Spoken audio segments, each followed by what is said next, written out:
mighty name of our dear Lord Jesus Christ. Amen. Puri natin Panginoon mga kapatid. So last Sunday ay biglang nawala ang ating video dahil sa nagkaroon ng brownout dito sa amin. Wala rin internet, even mobile data. Kaya pero patapos na rin yon mga kapatid. So sa gabi nito, so 2 weeks ago ay nangaral tayo ng pananampalataya at naipanalangin natin ang aming Dean of the College of Engineering and Architectural Technology, Engineer Lorenzo Carangyan, at base sa report ng kanyang swab test ay negative ang kanyang resulta. Kaya purihin natin Panginoon, ang Diyos ay buhay na nasa ating kalagitnaan. So sa lahat na aking co-faculty na nandito sa nakikinig sa ating Bible study, ay naway anumanan yung kalagayan ay nasa kamay kayo ng ating Diyos na mabuti. Sa aking mga estudyante na nagpapatuloy upang mapakinggan ang mga salita ng buhay, ay pagpalain nawa kayo ng ating Panginoon. Sa lahat ng aking mga kaklase, mga kapatiran, saan man kayo naroroon, hallelujah, ito'y isang biyaya natin Panginoon para kumain ng kanyang mga salita, dahil ang kanyang salita ay sadyang na pangangailangan at pagkain ng ating mga kaluluwa. Kung ang lamang ito ay kumakain ng mga patay, lahat ng ating kinakain sa ating mga laman in this body ay kailangan, kapag kumain ka ng kamote, alisin mo yung talpos sa kanyang ugat at ito'y mamamatay. At sabi naman natin, fresh. So we are eating in that substance para madagdagan ang panahon ng ating mga buhay dito sa lupa. In our spirit ay kailangan din kumain kung anong meron sa science, dahil ito naman ay sadyang kailangan natin para mas magandang trabaho ang ating angkinin. So in our mind, it takes science para magkaroon ng karunungan. Pero pagdating sa pangatlong tayo, ay ang salita ng Diyos ang siyang kailangan natin mga kapatid. There was a scene bago namatay si Marilyn Monroe. Siya ay Hollywood star na pinakamagandang artista dito sa ibabaw ng lupa at at that time, that was in the 1960s. At merong isang propeta na nakita niya ang kanyang kamatayan, at ang sabi niya, merong isang magandang artista na sadyang ito'y magkakaroon ng controversy. Sabi nila dahil nakitaan ata na merong sleeping pills dun sa kanyang tabi or gamot, at sasabihin ng dyaryo, ito'y namatay dahil sa overdose at pagkamatay. Pero ang totoo mga kapatid ay atake sa puso. Sabi ng isang taong merong taglangking prophetic, sabi niya, 4 to 5 seconds before 4 a.m. at that time, sinabi niya ay merong isang magandang babae na ito'y mamamatay dahil at nakita ng propetang yon ang longing ng kanyang puso. Bagamat napakaraming lalaking naging kalaguyan niya, mga bilyonaryo, marahil ay sapat-sapat ang kanyang naipong salapi para maging sagan ang kanyang buhay. Pero yung taong yon, nakita niya ang puso ng artistang yon, si Marilyn Monroe, na naglalonging. Malungkot ang kanyang puso, naglalonging siya ng isang bagay na hindi niya kayang bayaran ng salapi. Mga kapatid, ganyan din sa panahon natin ngayon. Marahil ang inyong puso ay merong naglalonging na isang bagay na tila baga maski meron na tayo ay hindi pa rin tayo kontento sa ating mga buhay. Dahil deep inside of us, which is your soul, is the real you. At sa pagkakataong yon, mga kapatid, there is only one that can put you into that place, and none other than our Lord Jesus Christ. Ang ating Panginoon Jesucristo, siya ay ang salita na nagkatawang tao in John chapter 1 verse 14. Kung nababasa niyo ang John, in John 1:1, in the beginning was the Word. And the Word was with God, and the Word was God. Pagdating sa 14, and the Word was made flesh. Ang kanyang layunin ay para tubusin ang ating mga kasalanan, para mayuhugpong tayo muli doon sa kanyang kinaroroonan at magkaroon ng buhay na walang hanggan. Purihin nating Panginoon. So, ang tatalakayin natin ngayon ay ang current events na nangyayari sa ating panahon.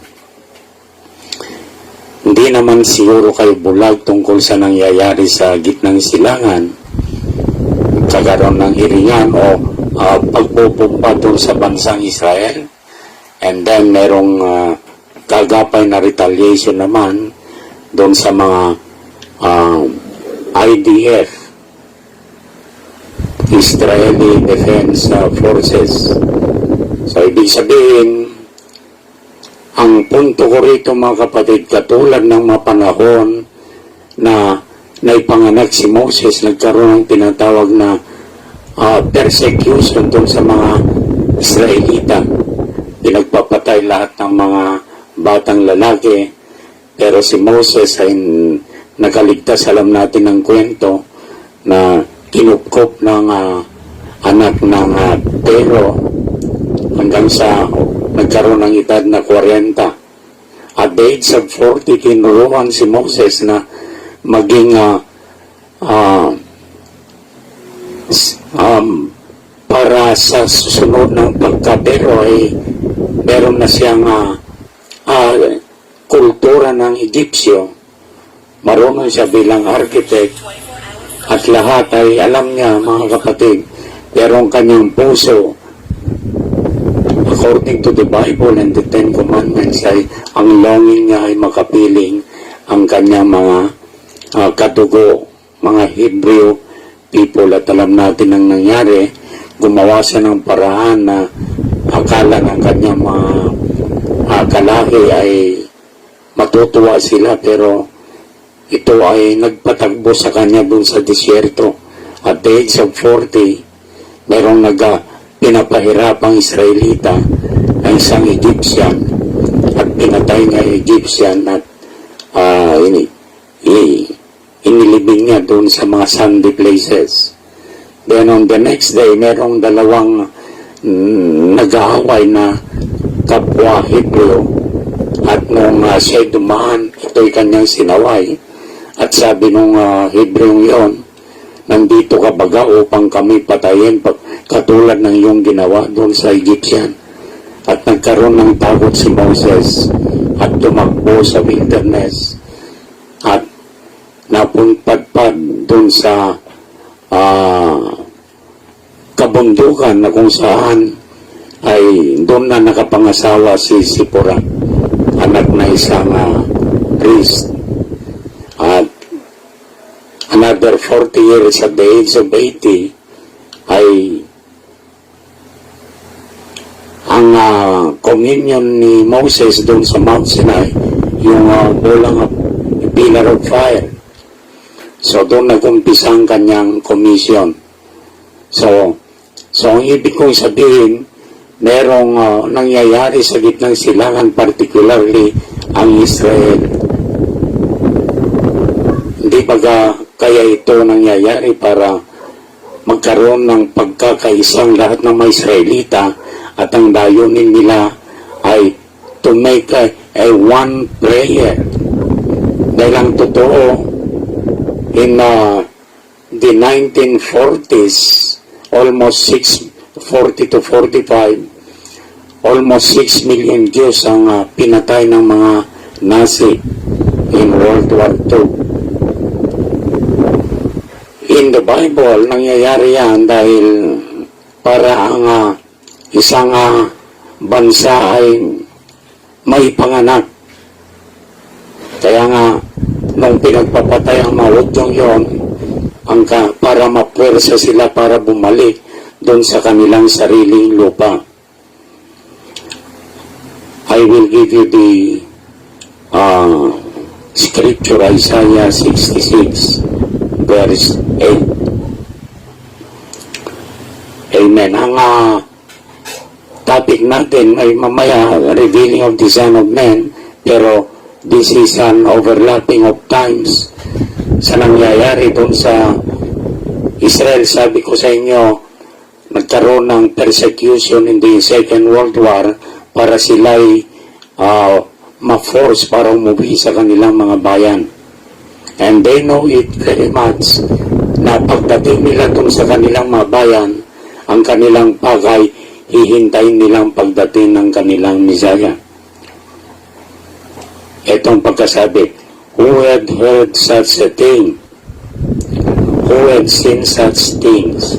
Shall the earth be made to bring forth in one day, or shall a nation be born at once? For as soon as Zion travailed, she brought forth her children. Amen. Sa Tagalog, sinong nakarinig ng ganyang bagay? Sinong nakakita ng ganyang mga bagay? Ipinanganak baga ang lupain sa isang araw? Ilalabas bagang paminsan ay isang bansa, sapagkat pagdaramdam ng Sion ay nanganak ng kanyang mga anak. Pag sinabing travailing, ibig sabihin there is a travailing in pain, persecution. At dahil sa pangyayari ng Second World War, in May 14 of 1948, Israel was born. Ito'y kinilala ng United Nations, and at that time they are under the British colony.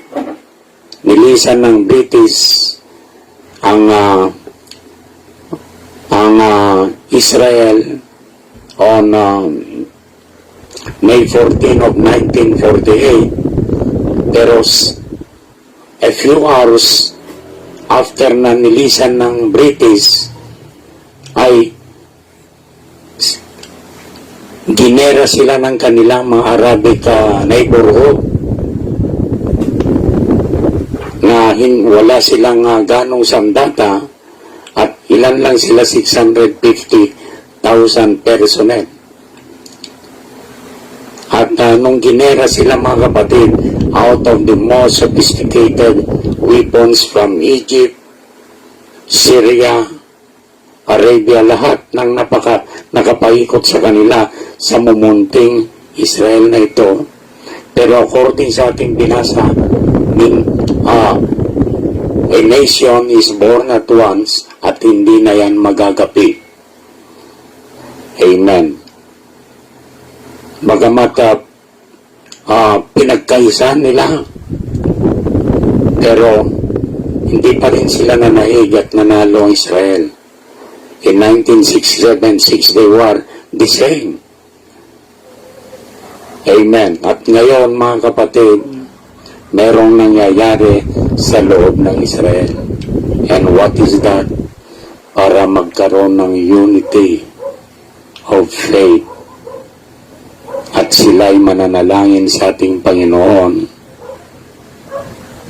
Alam natin, Revelation chapter 11, yung two prophets, Moses and Elijah ay darating doon. Tukatsa para pangaralan yung 144,000 Jews. 12,000 for every tribes. So, yun ang nangyayari sa Israel ngayon. At pupunta naman tayo dito sa Gentile dahil ang Israel, sila'y nabulag nung panahon na sila pa mismo ang nag-crucify sa ating Panginoong Hesus. At sila'y nabulag, mga kapatid.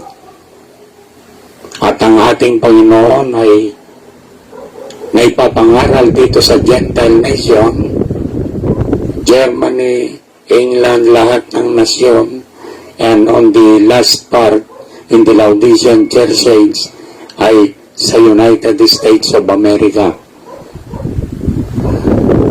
At ngayon, ay dumaan dito sa Pilipinas, of course, all nations, na ipapangaral ngayon ang salita ng Diyos.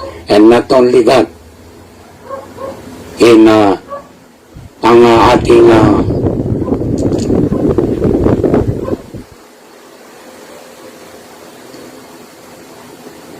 teksto ay nasa Luke chapter 17 verse 26 to 30.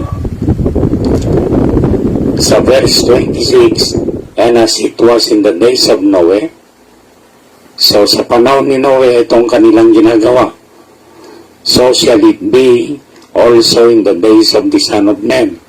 Ito rin yung karawan ng anak ng tao.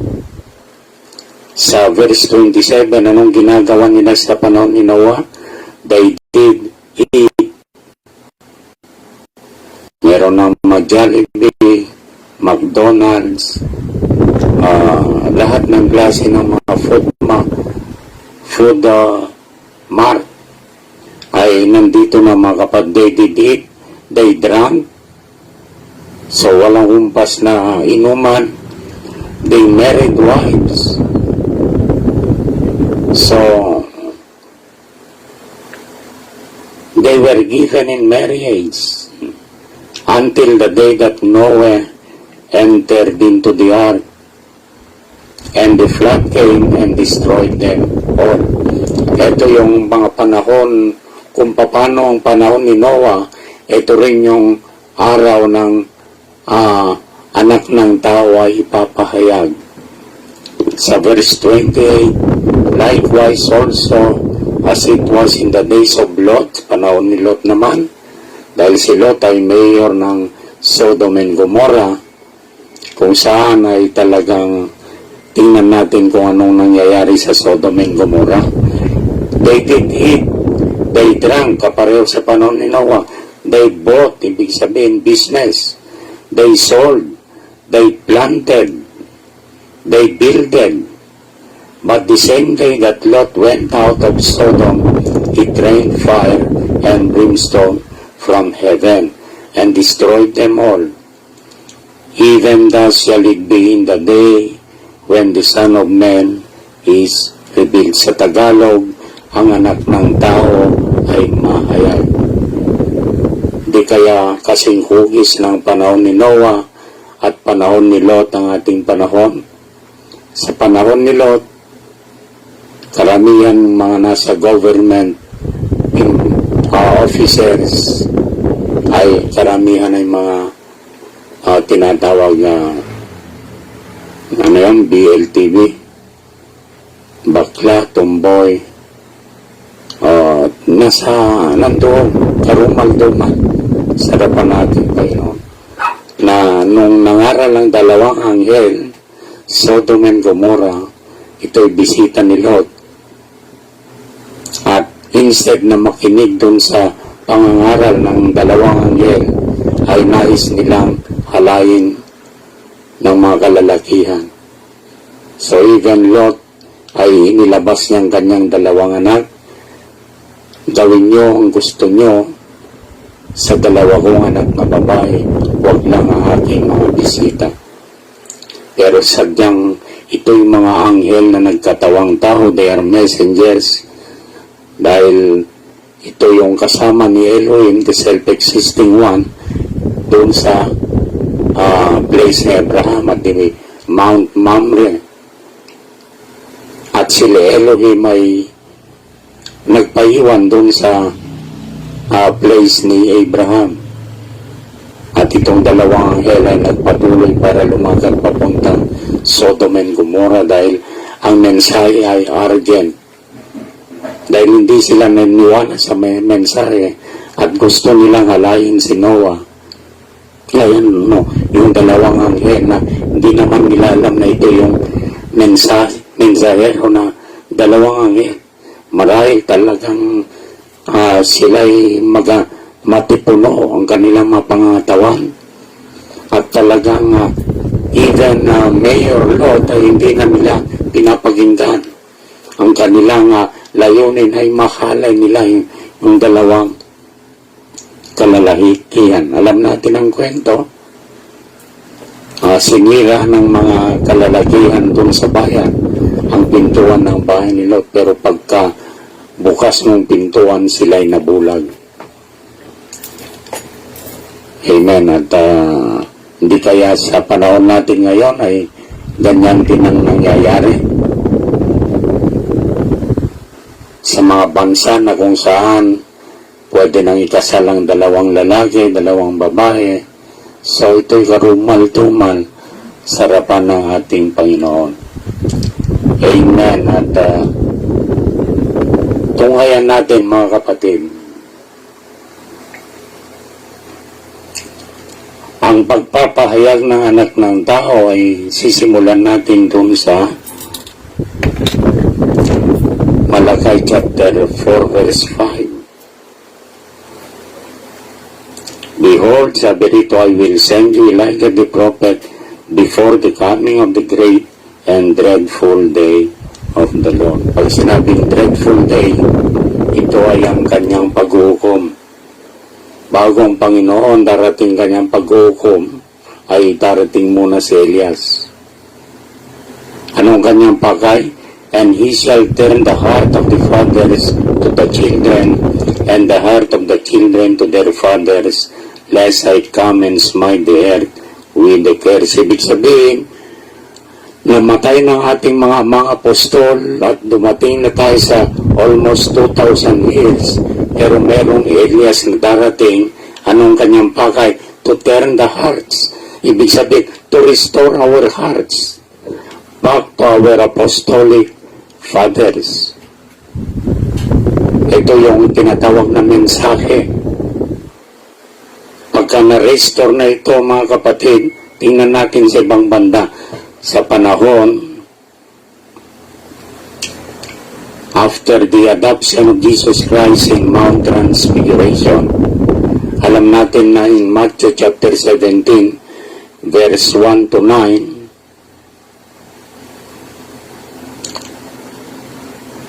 ay in verse 1 sabi rito, and after 6 days Jesus taketh Peter, James, and John his brother, and bringeth them up into an high mountain apart, and was transfigured before them, and his face did shine as the sun, and his raiment was white as the light. Nagliwanag ang ating Panginoong Jesucristo, na-transform at nagliwanag ang kanyang countenance. At nakita ni Pedro ng kausap ng ating Panginoon ay si Elias tsaka si Moses. Kaya si Peter sabi niya, Lord, mainam na nandito tayo, gagawa tayo ng 3 tabernakulo, isa sa iyo, isa kay Moses, isa kay Elias. At habang sila'y nagsasalita, there is a bright cloud na umibabaw sa kanila at sila'y natakot, at ang salita doon sa white cloud na yon, sabi, this is my beloved son, hear ye him. So tinutukoy niya ang ating Panginoong Hesus. Ito yung tinatawag na adoption. Pag sinabing hear him, pakinggan niyo siya. So, meron ng kapamahalaan. Kaya sabi ng ating Panginoong Hesus, nung siya nabubuhay pa, lahat ng kapangyarihan mula langit at lupa ay ibinigay sa akin ng aking Ama. Amen. And then, nung sila ay bumababa doon galing sa Mount Transfiguration, sa verse 10, itong kanilang tanong sa ating Panginoon. And his disciples asked him, saying, why then say the scribes that Elias must first come? Bakit sinasabi ng mga eskriba na kailangang dumito muna si Elias? Dahil nasaksyan nila yung transfiguration, yung ang ating Panginoon bilang anak ng Diyos at inadap siya ron. Pero ang kanilang katanungan, sabi ng mga eskriba, darating muna si Elias. Anong sabi ng ating Panginoong Hesus? Verse 11, and Jesus answered and said unto them, Elias truly shall first come. Referring to our days, shall is future. Amen. And restore all things. Sa panahon natin, dito marirestore ang ating mga puso back to our apostolic fathers. Kung anong puso ni Pablo, yun din ang magiging puso natin ngayon. Sabi, Elias truly shall first come sa panahon natin. At tapos na nga, wala na si Elias. At meron sang mensaheng iniwan para pagbulay-bulayan at mabago ang ating mga puso para papalik doon sa ating apostolic fathers. Truly, Elias shall first come and restore all things. But I say unto you, sabi niya, that Elias is come, present tense, is come already, and they knew him not, but have done unto him whatsoever they listed. Likewise shall also the Son of Man suffer of them. Sa verse 13 then, the disciples understood that he spake unto them of John the Baptist. Amen. At sa ating panahon, merong Elias na dumating at hindi pinaniwalaan ng karamihan ng mga reliyon. At sabi dun sa Elias na yun, merong sa diablo ang taong ito.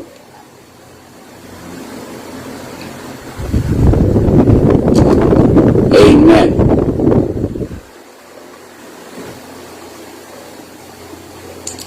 Hallelujah. So after na ma-restore tayo doon sa ating mga puso, pabalik doon sa puso ng ating mga ama, which is the apostolic fathers, ay pwede na tayong kumain ng mas higit anumang ipakain ng loose ends dito sa church ages, yung mga misteryo ng Diyos. In Amos 3:7 sabi ron, truly walang magagawang Diyos kundi ang ipahayag ang kanyang mga sikreto unto his servants the prophets. Ito isang propetang maghahayag ng mahiwaga ng Diyos. Kaya nga sa Revelation chapter 10 verse 7, yung pangpitong anghel na nabasa natin sa Revelation 1:20, there are 7 stars in the hands, in the right hand of the angel, which is having a white raiment, garments. Ito ay ang ating Panginoong Hesus. At yung 7 star na yon ay ang messenger sa bawat iglesia na natungayan na natin way back from Ephesians up to Laodicea, 7 church ages. At yung pang-7 anghel, but in the days of this voice of the 7th angel, when he shall begin to sound, the mystery of God should be finished, as he had declared to his servants, the prophets. So yung mga loosens mystery of godliness, yung hindi pa naipahayag sa mga nakaraan, dito ipapahayag in its fullness. At dahil na-restore ng ating mga puso, ay kaya natin kainin ang lahat ng misteryo na yon, mga kapatid. At ang misteryo ng Revelation 10:7, ang kanyang mensahe ay ang pagdating ng ating Panginoon. The coming of the Lord. So, ibig sabihin, ang pagdating ng ating Panginoon on the second time is just like in the first Bible. The first is Virgo. Ito yung mga nakasulat dun sa kalawakan in the stars. First coming of Christ is Virgo, virgin birth. And the second coming of Christ is Leo, the lion, king. Ibig sabihin, kung ang Diyos ay nagpahayag dun sa first coming of Christ bilang tao, at ang mga relihiyosong tao sa panahon ng mga Israelita at that time na pinangungunuan ni High Priest Caiaphas, ang kanilang turo ay ang katuruan ni Moses, the law and the prophets. At naghihintay sila ng Messiah. Dahil ang law and the prophets ay punong-puno ng miracles, wonders, nung nasa wilderness ang kanilang mga forefathers, kasama nila ang pillar of cloud sa araw para ito'y masilungan. Dahil mainit doon sa disyerto. Pagdating naman sa gabi ay nagmimisto lang liwanag yung pillar of fire. At yan ang kanilang understanding, concept na pagdating ng Messiah. Pero nung dumating siya in the form of a flesh na ipanganak sa isang mahirap na tahanan, at hindi siya nag-aral, siya lumaki, nagkaroon ng progressive, even his wisdom ay progressive, at hindi nila mapaniwalaan dahil wala sa mga relihiyon man lang. Sa Saduceo, Pariseo ay ang kanyang pinanggalingan. May panganak siya sa sabsaban. Dahil doon, mga kapatid, ay hindi nila mapaniwalaan na siya ang Messiah. Even nung nandun na sa harapan ni High Priest Caiaphas, nagbigay sila ng mga false witness, pero yung mga false witness, it will not stand. Pero nung sinabi ni Caiaphas, "Are you the Christ, the Son of the Messiah?" At sumagot ang ating Panginoon ng katotohanan tungkol sa Son of Man. And the high priest nirent niyang kanyang clothes. Ano pang kailangan nating testigo? Siya mismo ay nag-blaspheme sa kanyang sariling pangungusap. Kaya hindi nila mapaniwalaan dahil ang expected nila ay darating siya bilang hari kasama yung mga anghel galing sa langit, at pupunta kay Caiaphas, narito na ang Messiah nyo na yung hinihintay. Bow down your heads. So hindi gano'n ang ating Panginoon. Kagaya rin natin sa ating panahon, ang Panginoon ay magkukubli ulit dun sa mga kanyang hinirang. Okay, tingnan natin. Merong hinirang ng Diyos.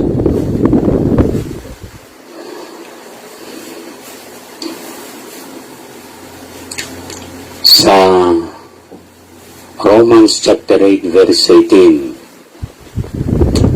So, merong pagkikipagbaga sa mga kahirapan, pagkikipagbaga sa mga or persecution. There is endurance in this selected few.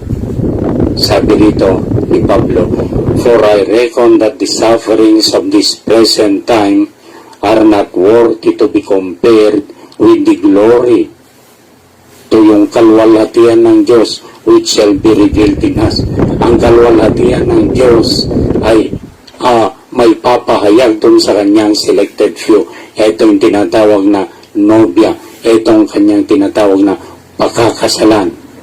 At kapag may kasal na talagang ang glory ay mararamdaman ng bawat isa, sabi,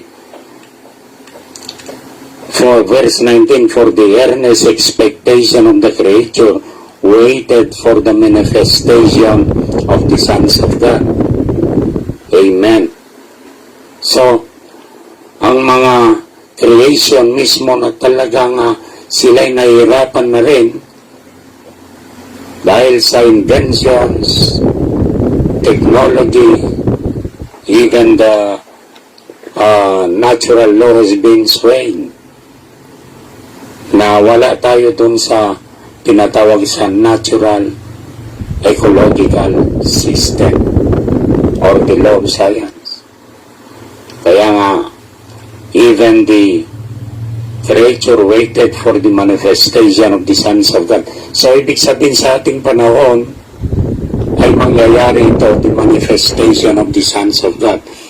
Anong kanilang bakay? To reveal the Son of Man. Amen.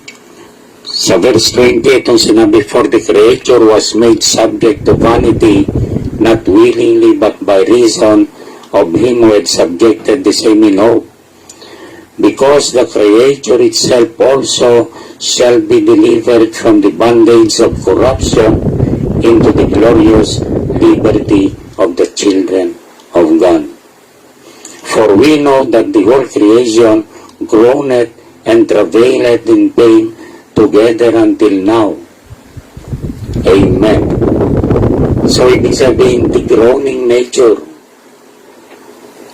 parang ito'y hibik ng panganganak or hilab ng panganak. Nagkaroon tayo ng First World War.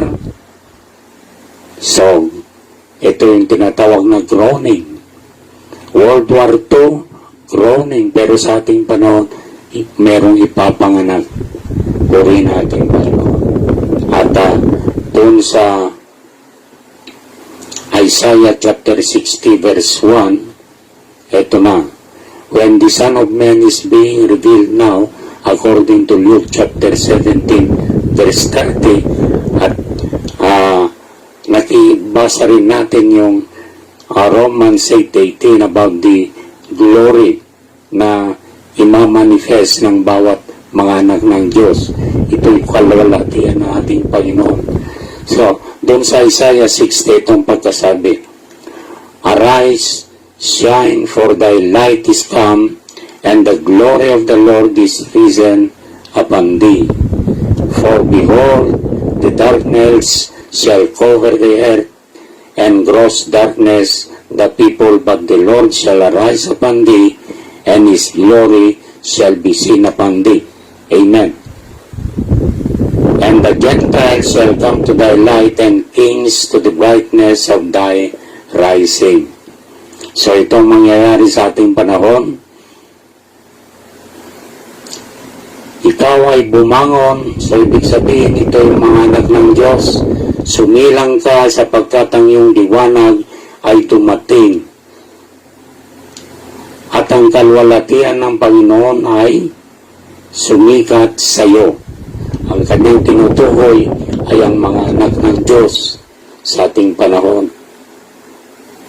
Huwag niyong sabihin ito'y galing sa isang relihiyon, no? Sa dami ng mga relihiyon, hindi yon ang makikita ng kalwalhatian ng ating Panginoong Hesus. Katulad ng kanyang unang pagdating, ang mga relihiyon ang nagpapatay sa kanya. Pero sa pangalawang pagkakataon, making Hebrew chapter 13 verse 8, Jesus Christ is the same yesterday, today, and forever. In Malakay chapter 3 sabi, I am God, I change not my ways. Hindi siya nagbago. Kung nireject siya na sa unang pagkakataon, His word shall be rejected again at the second time. So, or it is the second crucifixion. Amen. Ang pagtanggi sa mensahe galing sa throne of God is the second crucifixion ng ating Panginoon. Kung paano nila ni-reject sa unang pagkakataon and they crucify Him,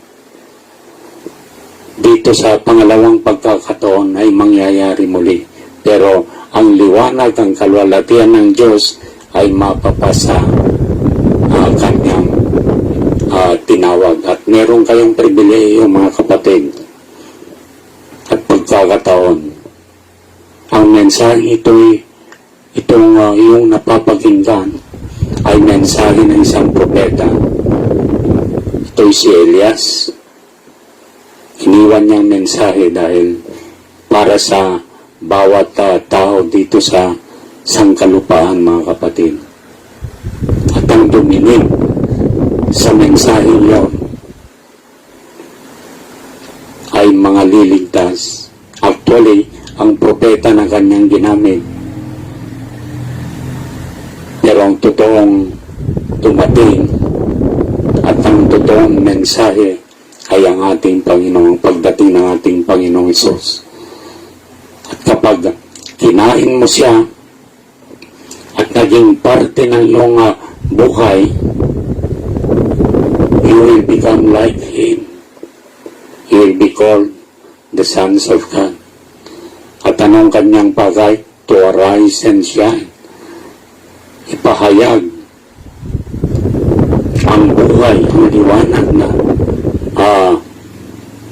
makita dito sa buong mundo. Kaya sabi ng ating Panginoon kay Abraham, dahil sa iyong binhi, pagdating ng araw, ang lahat ng bansa ay mabibiyayan at pagpapalain. So ito ng panahon, mga kapatid. Amen. Tinalakay natin one time ang pananampalataya ay isang uri lang ng divine gift ang faith.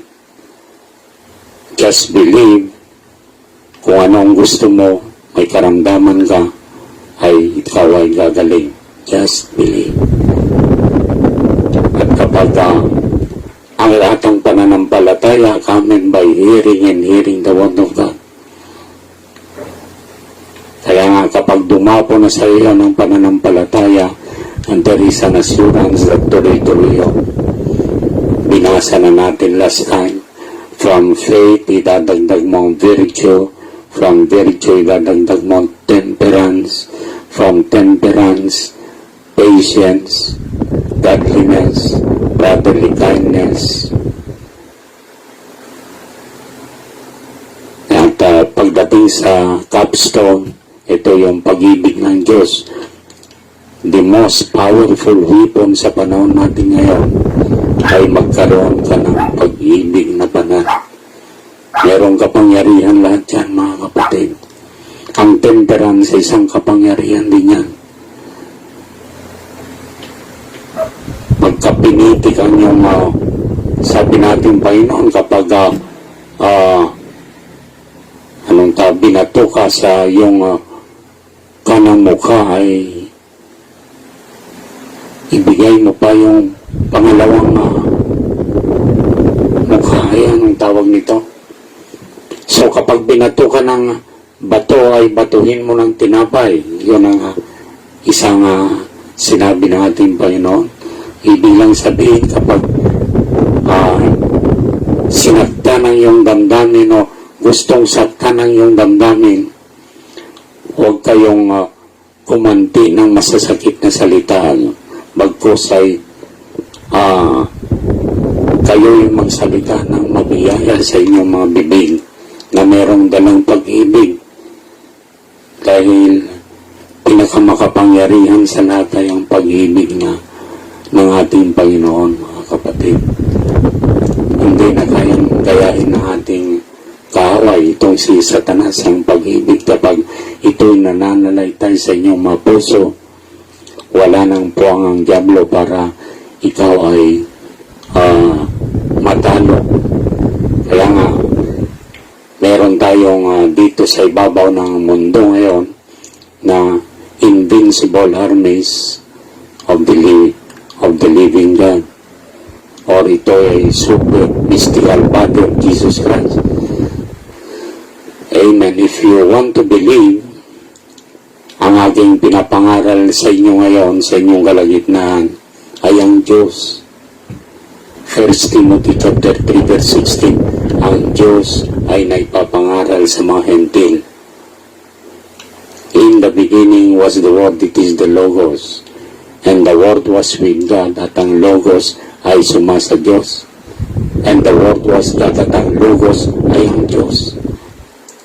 Amen. Hindi pwede na ikaw kapag nagsalita ay yung salita mo at ikaw ay magkaiba. No way. Kung ano yung sinalita, ikaw yun. Galing sa kaibuturan ng iyong puso. Bagamat ito'y first nandun sa tinatawag part of your mind, pero kapag ito'y in-express mo na sa pamamagitan ng salita, ikaw yun. That is your real you. Kaya mga kapatid, isang mapagpalang gabi, at ang ating tinuhayan ay ang pagpapahayag ng anak ng tao. Indifferent for, huwag nyo nang isipin na merong isang naipako sa krus at darating siya, or every year ay nililibot natin ang kanyang kamatayan. So that's not. Ang Diyos ay buhay. Christ is alive. Amen. Wala nang nagkakapamagitan between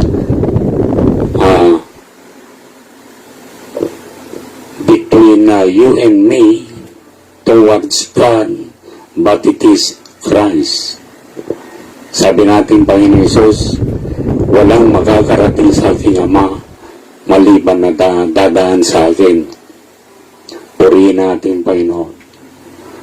At kapag si Kristo ay nasa inyong puso ng mga kapatid, both the Father and the Son ay kasalo mo doon sa iyong kaluluwa. Ang gusto niyang mangyari sa inyo, kapatid ko, gusto ka niyang maging templo. Ang kailangan lang is to confess all your shortcomings, all your sins, yung mga maling nagagawa mo, confess it all to our Lord Jesus Christ. At kapag sincero yung puso, magbubukas yan, mga kapatid, kapag sincero. At magkakaroon ka ng takot sa Diyos, it will open up your heart. At makikita mo, hallelujah, ang Diyos ay totoo. Pwede palang makausap. We can touch Him by the feeling of our infirmities. It is by faith that we can makukuha natin pa. It's not. Dahil ang puso natin, there is two senses. Doubt and faith. Yung faith galing sa tree of life. Yung doubt galing sa siyensya, sa kaaway. Tree of knowledge of knowing good and evil. But dahil you have confessed all your sins, you opened up your heart, nagkaroon ka ng takot, at talagang tatanggapin yung ating Panginoon, you are now in the first step of grace, justification. Pagkatapos nun ay lilinisan kayo, sanctification. Pagkatapos ng paglilinis, in a while ay babautismon kayo ng kanyang Espiritu, and you will become the dwelling place of His Spirit. You are the temple of God. kapag nangyari na yan mga kapatid, that is now the time when the Son of Man is being revealed again. May papahayag through you and me. Amen. Purihin natin Panginoon, ang panahon natin ay talagang it is a golden age mga kapatid. Bagamat masalimuot, sabi, and the world shall be covered with darkness. Ibig sabihin, ang mundo ay mababalutan ng unrighteousness.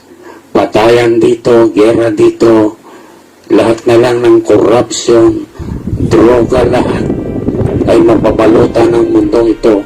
Pero sa panahong ito ay liwanag, ang liwanag ng Diyos ay makikita muli. Purihin natin Panginoon. Ito yung tinatawag na evening light na nakita ni Propeta Zechariah sa chapter 14 verse 7. Ito yung panahon na tila baga nag-aagaw ng liwanag at dilim dahil punong-puno ng dami ng relihiyon na hindi mo na alam kung nasaan ang katotohanan dyan. Pero pagsabit ng evening time, sabi, there shall be light. Ito na ang liwanag ng salita ng Diyos, mga kapatid. Hindi ito relihiyon, hindi ito denomination, it's not an organization. Ikaw lang ang kanyang salita. Napakinggan mo, just believe it, at magkakaroon ng kapangyarihan sa inyong mga puso. It will transform your life from darkness going into light. Amen. Purihin ang ating Panginoon.